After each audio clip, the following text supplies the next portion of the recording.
కల్వకుంట్ల తారక రామారావు డ్రామారావు పిచ్చి ముదిరి ఇంకా తెలంగాణ రాష్ట్రంలో వాళ్ళ నాయననే ముఖ్యమంత్రి వాళ్ళే అధికారంలో ఉన్నారని ఒక భ్రమలో మాట్లాడుతుండు.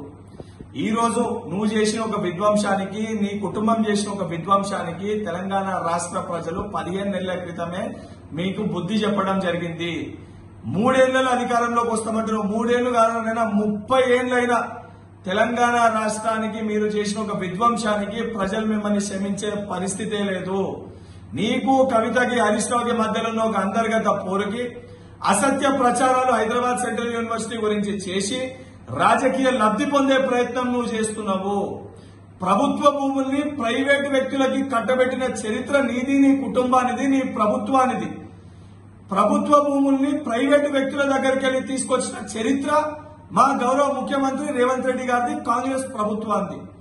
గతంలో ఎంతో మంది ముఖ్యమంత్రులు చెయ్యలేంది ఆ 400 ఎకరాల ప్రభుత్వ భూమిని ప్రైవేటు వ్యక్తుల దగ్గరికి వెళ్లి న్యాయపరంగా కొట్లాడి తీసుకొచ్చింది గౌరవ ముఖ్యమంత్రి రేవంత్ రెడ్డి గారు.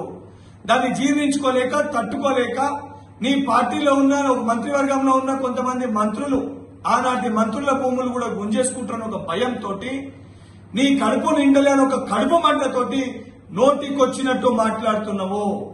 అటవీ భూములని గుంజుకున్న చరిత్ర మీది. కాళేశ్వర ప్రాజెక్టు నిర్మాణం కోసము 7,829 ఎకరాల్ని తీసుకుంది మీరు. ఇవన్నీ మర్చిపోయి నోటికొచ్చినట్టు మాట్లాడితే తెలంగాణ ప్రజలు, దాని వలన రేపు పొద్దున ఉద్యోగ అవకాశాలు రాబోయే యువకులు తెలంగాణ రాష్ట్రంకి వెళ్లి నిన్ను, నీ కుటుంబాన్ని రాళ్లతోటి తరిమికొట్టే పరిస్థితి వస్తుంది. కేటీఆర్ ఖబర్దార్. Subscribe us and press the bell icon for more interesting updates.